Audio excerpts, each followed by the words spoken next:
All my life I've tried to put out of my mind what happened. I couldn't believe that it actually happened. She both loves them and then hates them. This is a woman without a soul. They did what the mother said, and they didn't question what she wanted done.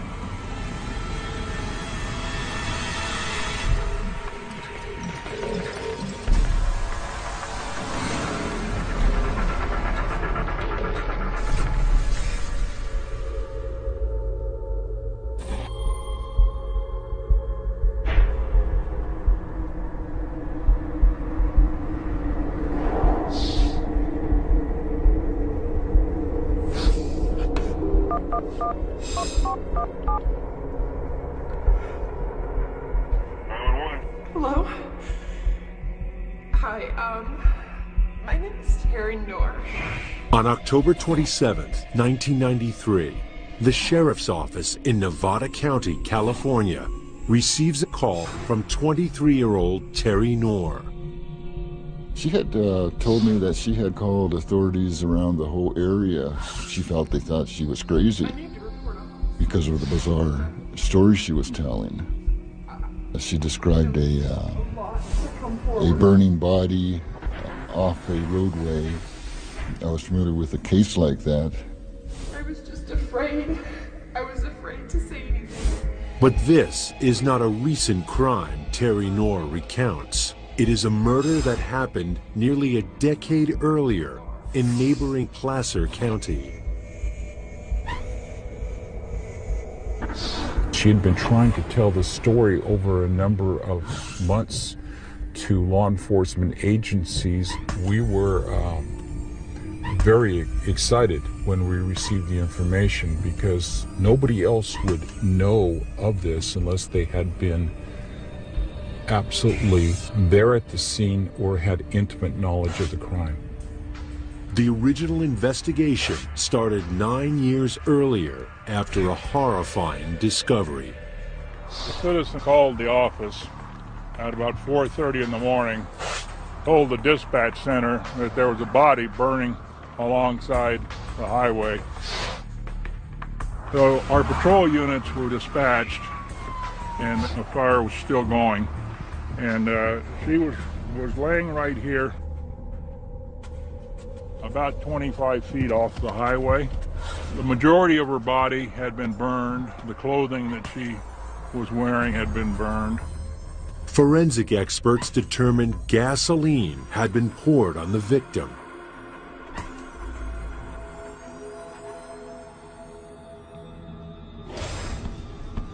The left side of her face was about the only part of her body that did not burn, in addition to her back and her legs, because they were on the ground.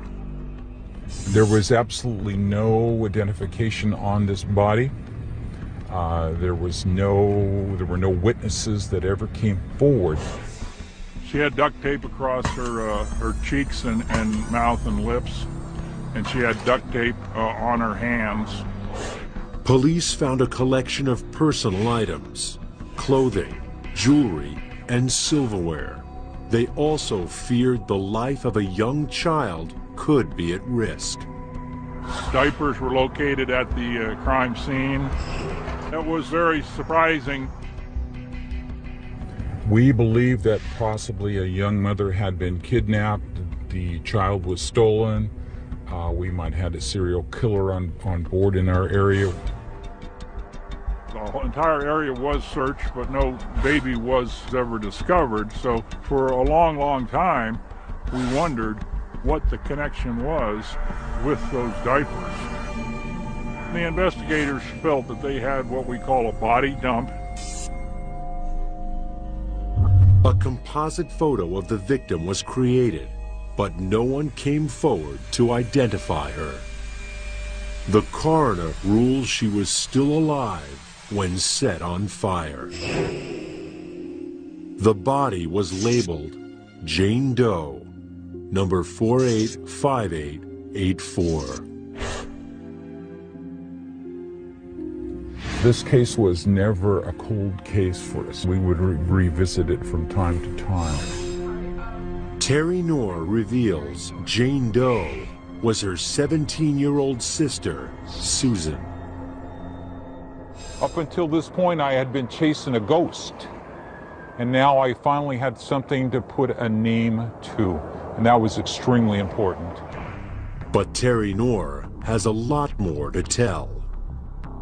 All my life I've tried to put out of my mind what happened. I couldn't believe that it actually happened. She fears her own life is in danger. She was deathly afraid that she might be next. ᴛᴇrᴇsᴁ is terrified of her own mother.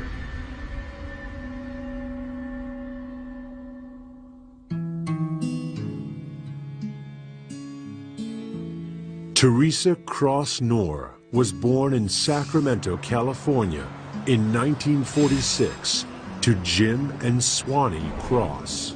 In the late 1950s, Jim was actually diagnosed with Parkinson's disease, and as a result, he lost his job and fell into a deep depression.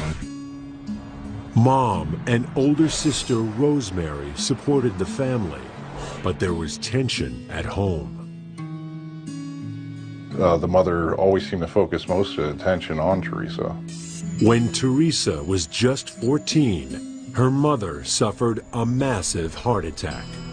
Her mother unexpectedly died in her arms, and with that, she lost the person in her life with whom she was probably the closest to. I think one of the main effects for Teresa was this question, who will love me now? She had a major depressive episode, which is a serious psychological condition. The loss of her mother profoundly affected Teresa's personality. Early adolescent loss is often a foundation for borderline personality disorder, which is a very serious psychological condition. I think that set a pattern for her that we see throughout the rest of her life. More trauma soon followed.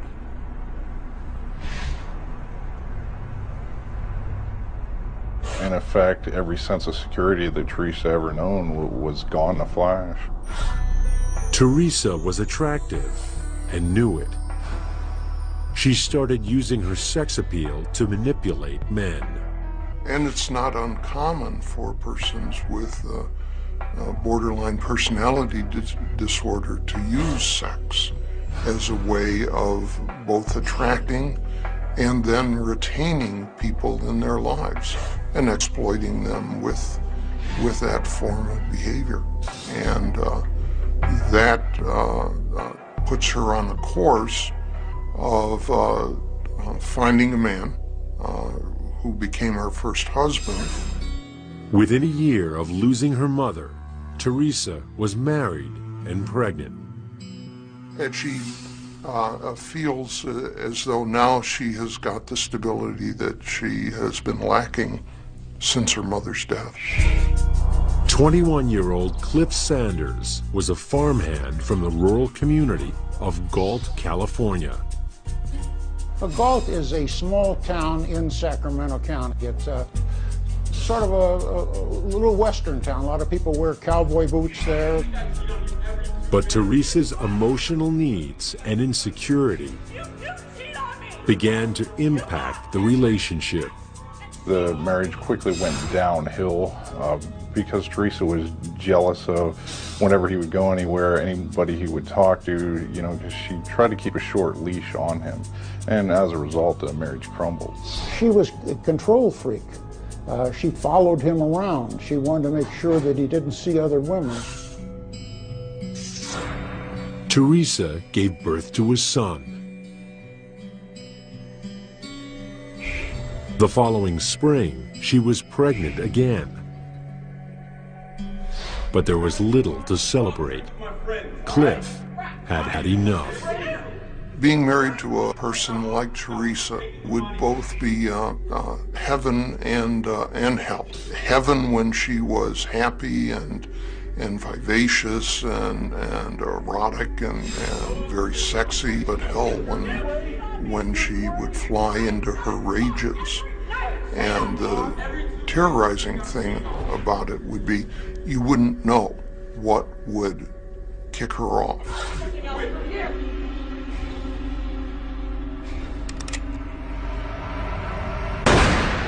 And no one could imagine the torment and terror that lay ahead.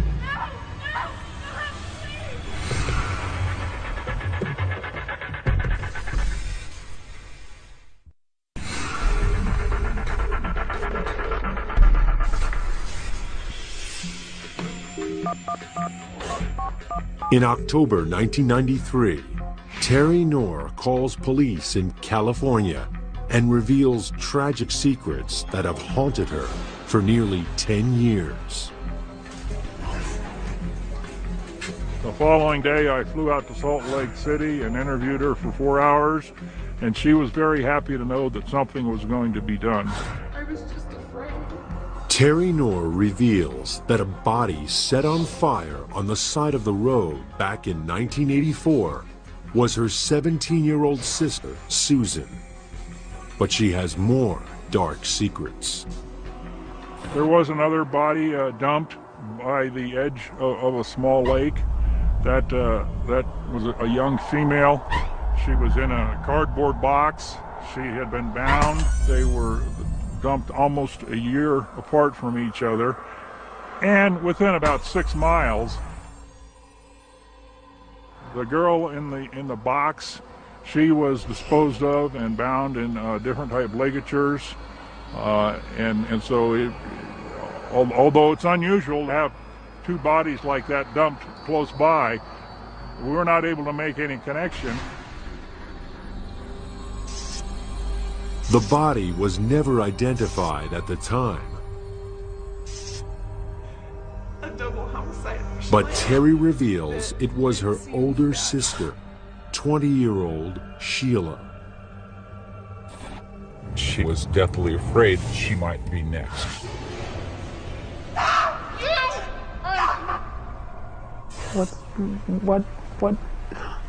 What's gonna happen to me?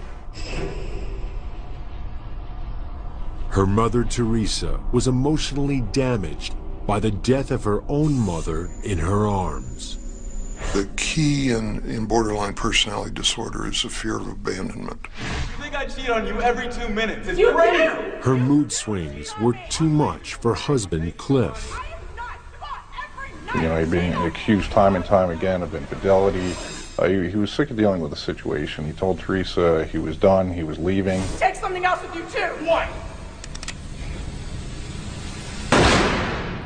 It was pretty clear that she calculated. She turned the safety off, she cocked the gun, she aimed the gun, he put his hand up to protect himself, and she shot him right through the wrist into the heart and killed him. To me, it was clearly a murder. On August 30th, 1964, Teresa was tried for murder. Her lawyers maintained that it was self-defense and painted her as the real victim. A battered woman, pregnant with her second child. Despite the fact there was no evidence of any bruising or any beating or anything, she was able to be styled that way by her attorney and in front of the jury. On September 22nd, 1964, the jury delivered its verdict: not guilty. Not only was she found not guilty, but the jurors ran over and they put their arms around that poor little darling and hugged her and said, "You poor darling, oh, how wonderful it is that you're off now, you know, away from that monster." But all was not what it seemed. She showed up in my office the very next day without the pregnancy spot to reclaim the rifle. If a person walks out the door on a murder, you'd think that they would go home and just thank their lucky stars and just never want to go near the courthouse again. I mean, that shows the kind of person she was. And this was the way in which she sought to demean the prosecutor. The demeaning of men is a very common pattern in women with borderline personality disorders. Teresa's acquittal for the murder of her husband gave her a sense that I can achieve what I want without fear of the consequences. After the trial, Teresa moved into a small apartment in Rio Linda, California, and began dating with a new attitude. She basically started to use every man that came into her life, whether it be for a babysitter or financial support, and when she tired of him, she'd move on to another man. On March 13th, 1965, Teresa gave birth to her second child, Sheila. I think at this point in her life, where she would have been in her late adolescence, early adulthood, she did feel trapped by the children, so she leaves the children with others as a way of pursuing what she really wants to do, which is to go out and have fun and to be a young adult again.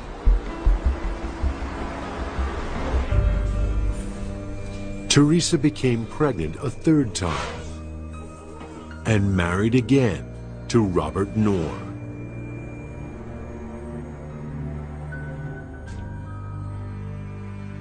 In 1966, Susan was born,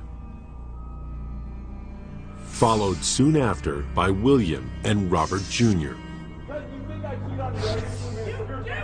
5 kids, but another marriage in trouble. Persons with borderline personality disorder, they don't learn from experience, and they keep repeating these same chaotic, unstable relationships time after time after time. 2 months after her divorce was finalized with Robert, Teresa, who was now in her mid-20s, gave birth to her 6th child, a baby girl whom she named Terry. The young mother knew how to make her ex suffer. Unfortunately, at that time, there wasn't the type of laws that they have today protecting a father's rights. So as a result, he never saw his children again. That was a very characteristic pattern for her. And she simply cut that person out of her life and out of her children's lives as well. The children then learned that if you get on the wrong side of Teresa, you too will be cut off. Changing in front of your brothers? Teresa's daughters now irritated her. Quiet! Terry told me that her mother did not like women, and she also did not like her daughters because they were women. Her looks were fading, and the scales never lied. At one point she told me that she felt that her mother was becoming jealous of the daughters because they were young and attractive looking. Terry reveals to detectives that her mother turned to drink, and life became a living hell. She'd throw steak knives or scissors at them. Life was bittersweet for her sons. She liked the 2 boys. She didn't abuse them very much at all, according to Terry. She used them to help her to carry out the physical abuse that she wanted to carry out. The boys, from when they were very, very young, they were taught to do whatever the mother wanted, and so that's what they did. What kind of mother would do that? things grew even more desperate. What makes borderline personality disorder persons dangerous is their impulsivity, their erratic behavior, their predisposition to violence. I believe that ᴛᴇrᴇsᴁ was a truly evil person. No signs of any empathy towards anyone in the family structure.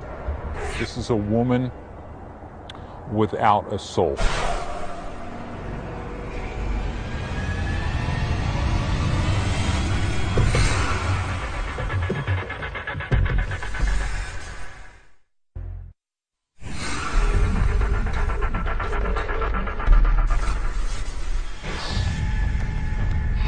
Mom, please don't.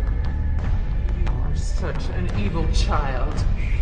In October 1993, detectives are struggling to come to terms with a bizarre story of extreme child abuse and a double homicide being described by a terrified woman. I just think it's time that she pays for what she did. Terry called the police. She had finally found a way in which to deal with the terrors that she had experienced as a child. Terry Knorr's mother, Teresa, was unstable and more vicious than ever. Susan apparently was the first one targeted because she was the only one who would talk back to her mother, and in so doing become a competitor. How dare you do that? You're just so spitefully evil. Heavy drinking increased the madness. You are a spiteful child. How dare you do that? I think that was part of her excessive drinking, that Teresa had developed what's called a substance-induced psychotic disorder, where she really begins having delusions about the events that surround her.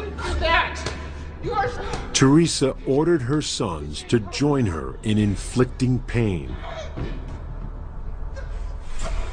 I think that the boys complied with Teresa in hitting their sister to keep from being abused themselves. They also turn their sisters into objects as a way of keeping them from feeling guilty rather than humans being abused. Terry reveals her mother let the boys have after-school jobs and friends, but the girls were kept inside. They were indoctrinated into this highly dysfunctional family and a way of living, and it was basically normal for them. I don't know what to do. Believe me, I've asked myself 100 times, why didn't I just take my sisters and run? Terry discloses that her single-parent mother wanted extra cash. In 1980, Sacramento police picked up 15-year-old Susan Knorr on suspicion of being a runaway and a prostitute. She begged them not to take her home and detailed the abuse, but Mom proved a convincing liar.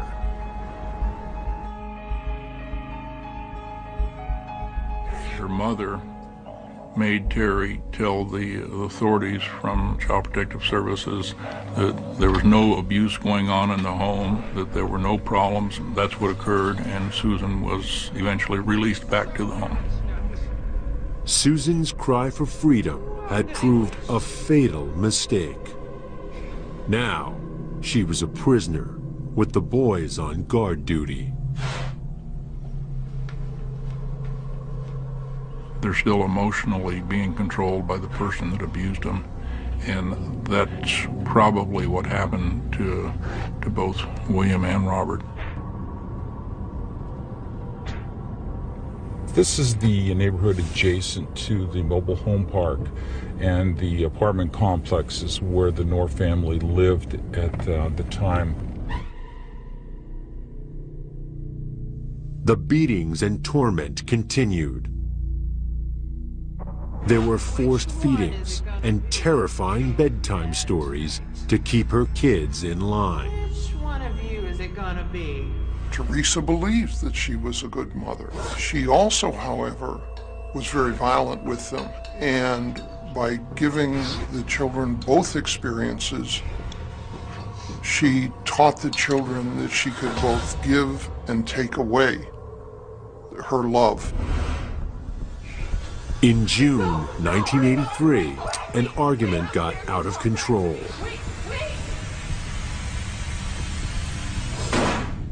Susan was shot in the chest. The bullet didn't actually hit any vital organs.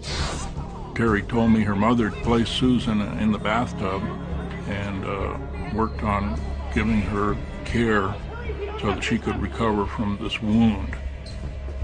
Terry was ordered to help treat her sister. Teresa's sudden concern for her daughter's well-being reflected her instability. Teresa was able to shoot Susan and then turn right around and start treating her because she did not have this capacity for seeing the consequences of her acts. She kept her in the bathtub for about a month, nursing her back to health. The children, conditioned by years of brutality, told no one. Yet Teresa had another side. She helped care for the sick and elderly at local nursing homes and hospitals. Persons with borderline personality disorder can function adequately in society. They can act as if they are a good mother. They can act as if they are a good employee. ᴛᴇrᴜ had battered, beaten, and shot her daughter Susan before nursing her back to health. What came next was almost impossible to believe. Get more Wicked Attraction online.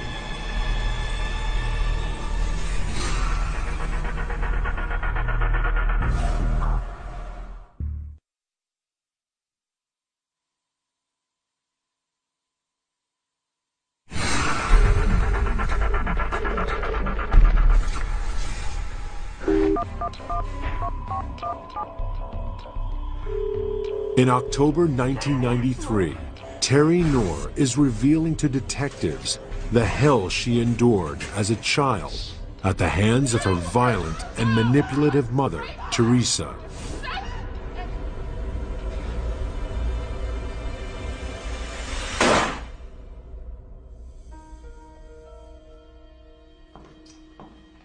At times, there were gifts, but only for some.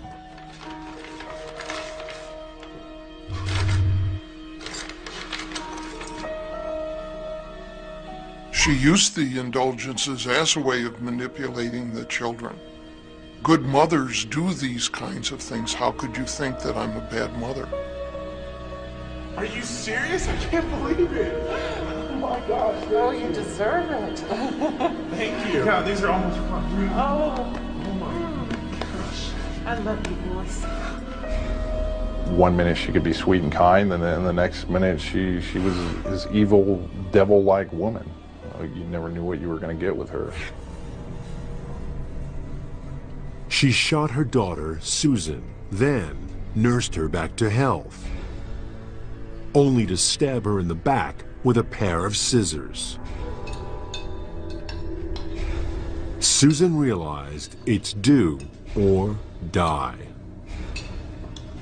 Susan was about to become 18, so her mother told her that you can leave on one condition, and that is I can take the bullet out, because the mother was paranoid that one day she'd go to a hospital and they traced the bullet back to ᴛᴇrᴜ.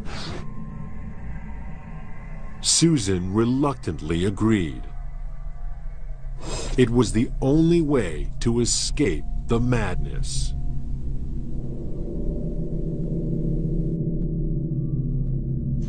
In July 1984, Teresa performed amateur surgery to remove the incriminating evidence of her cruelty.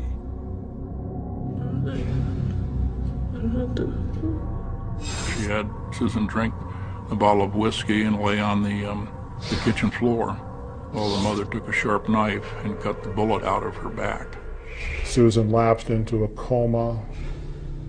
Teresa gave her daughter antibiotics, ibuprofen, but nothing seemed to work. She became lethargic, her eyes turned yellow, and she eventually came to the point where she was unable to control her own bowels.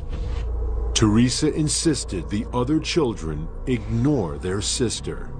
Susan was clothed in diapers at that point in time to control her. She laid there in a prone position, face up, face down, but they just simply stepped over her. Teresa had had enough. Teresa had her two sons, William and Robert, pick Susan up off the floor one evening. Susan was still alive, but she was in very poor condition.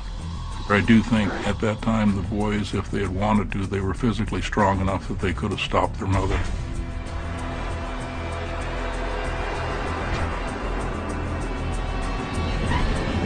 The family began to drive towards the mountainous areas of Lake Tahoe. She wasn't conscious, but she was still breathing. They placed her fully clothed alongside the road, along with all of her belongings.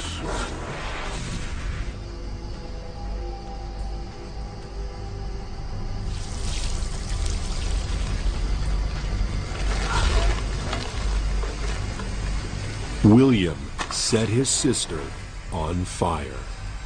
The boys were able to get to the point of participating in the burning of Susan because by then they had become desensitized to the violence. They were simply disposing of the trash rather than burning a human being. Teresa carried all of her possessions, which she had placed in 2 garbage bags. Why on earth would any mother raise a child to 17 years of age and then kill it and burn it? What kind of mother would do that?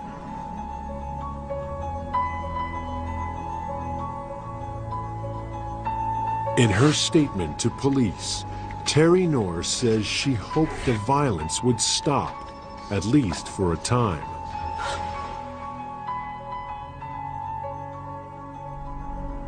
But as far as her mother was concerned, the devil had left one body and entered another. Her oldest daughter, Sheila. William and Robert, once again, were made to help their mother beat and torture. You're ungrateful. Maybe this will teach you a lesson. In June 1985, the torment reached its now inevitable conclusion. One day she started beating her, and she requested that her son's sister in beating her, and that they beat her severely, and they placed her in a closet. The children were ordered never to open the door. She was in fact confined to a linen closet, 16 inches by 24 at the most, with shelving. There was no place for her to either kneel, to sit, or to rest herself. Terry told me she was never able to give Sheila any help.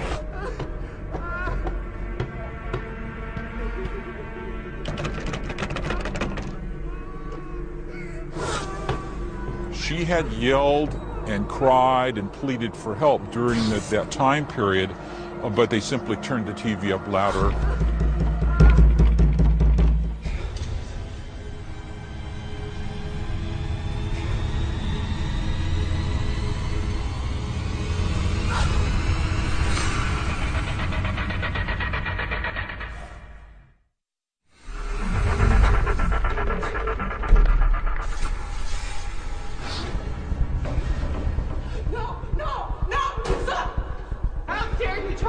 to me. Wait, wait!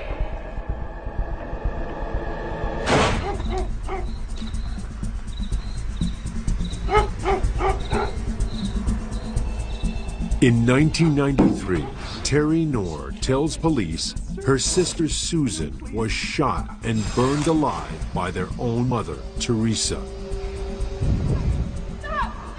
Her other sister, Sheila, had been locked away in a tiny closet.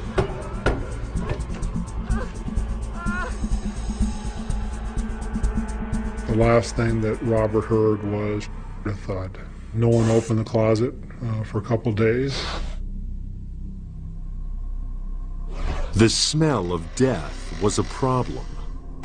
Acting on his mother's orders, William brought home a large box from his job at a local movie theater. And the family then drove a second trip to Lake Tahoe. They dumped Sheila's body off the side of the highway, only a few miles from where they disposed of Susan the year before.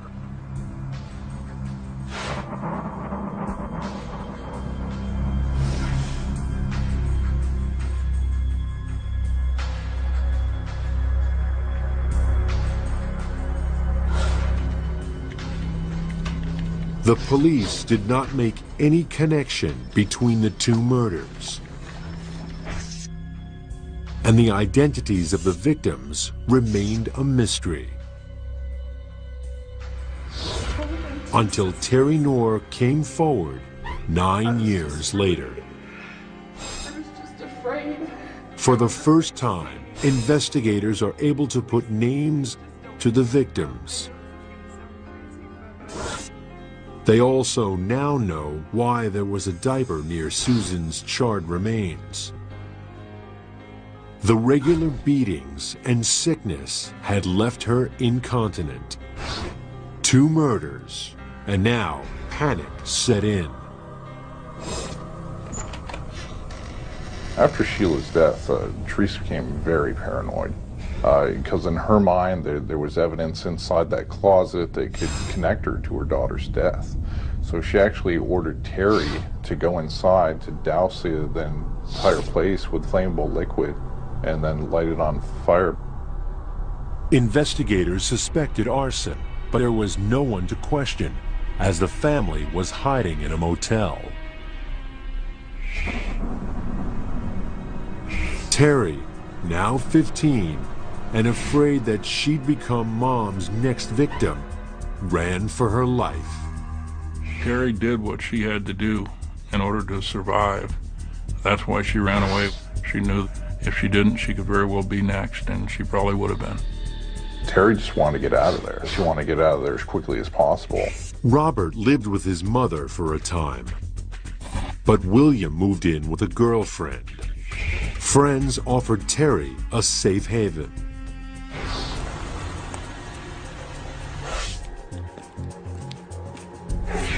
Nearly a decade on, with both murder files reopened, the challenge for investigators is to prove Terry's horrifying claims. They start with Susan. As we investigated this case, we were very frustrated because we could not come across any tangible proof that Susan Knorr in fact existed. There were no photo albums, there were no diaries. There was nothing at all that Susan could claim. Well, I believe that the mother wanted to dispose of Susan and all of her belongings so there would be no evidence or any remains of hers in the house at all. Schools were really important in this investigation. We had no pictures of Susan at that time, so we requested to go through the yearbooks when she last attended. I found Susan's picture finally. That's still the only picture that survived any of her childhood. Investigators determined the box in which Sheila was dumped came from a local movie theater. Employee records show a familiar name: William Knorr. We went to the crime lab in Sacramento at Department of Justice, and they processed the box for us and were able to lift prints of both William and Robert Knorr from the box itself. That in itself placed the two brothers at the scene of the crime. Authorities set out to arrest Teresa, Robert, and William. We found out that William was living in the local area, and we arrested him. We also learned that Robert was in prison in the state of Nevada. He was in prison for a different murder that had occurred. We had officers fly there with the arrest warrant and returned him to California. At first, William denies any involvement in his sister's deaths. After we laid the case out to him, the information we had, he did eventually admit his responsibility in these two acts. I questioned him, why he didn't just, stop at some point, tell his mother no. And his response to me was, "You didn't know what it was like to live in that house with my mother. You had no idea what it was like. I had to do what she wanted me to do." We asked that question several times during the investigation, why nobody would report it. And they simply said that's the way it was. William and Robert Knorr are both charged with murdering their sisters, Susan and Sheila.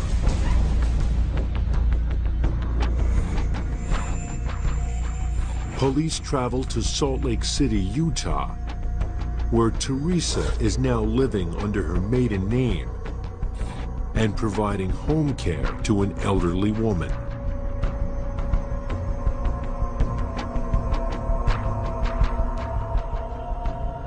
She was wearing makeup, she had on nice clothing, she had on a nice wig.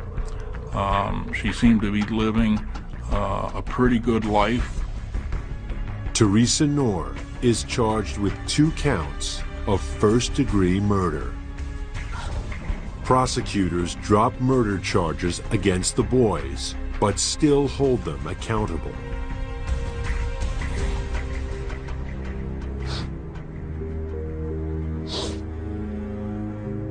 It would have been very difficult to find a jury that would convict them of these 2 murders based upon the abuse that they and the girls had received from their mother. William pled up to being what's called an accessory after the fact, after a crime has occurred, aiding somebody, which is a low-level felony. He receives a suspended prison sentence and is ordered to undergo intensive psychiatric therapy. Robert also pleads guilty to accessory after the fact, and something else bothers him. When I prepared Robert for the fact that he would come face to face with his mother, in court, he was terrified of it. The last thing in the world he wanted to do was ever to see his mother again. She hadn't seen him in maybe 10 years. She went into some hysterical trance. And, it scared the whole courtroom. Can you imagine whether it's, you can say the devil or just derangement, however you characterize it, evil incarnate. Robert ended up with 3 years concurrent to his sentence in Nevada, so no additional time. Robert had actually said, I grew up in an insane asylum, but none of us realized that it was an insane asylum. Investigators believe the girls could have been saved. I feel at the time that these 2 killings occurred, they were physically strong enough that they could have stopped and not been involved.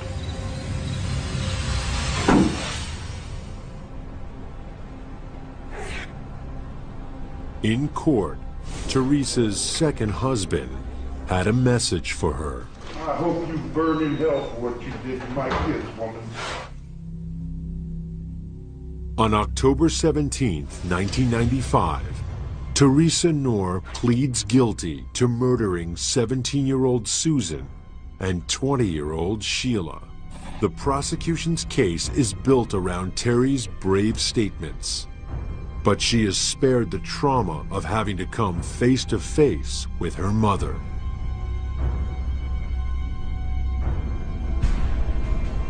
ᴛᴇrᴇsᴜ herself offers no explanation.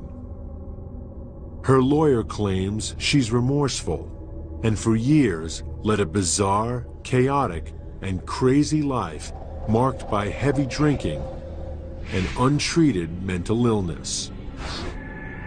The judge tells Noor her crimes showed a callousness almost beyond belief and sentences Noor to 2 consecutive life terms.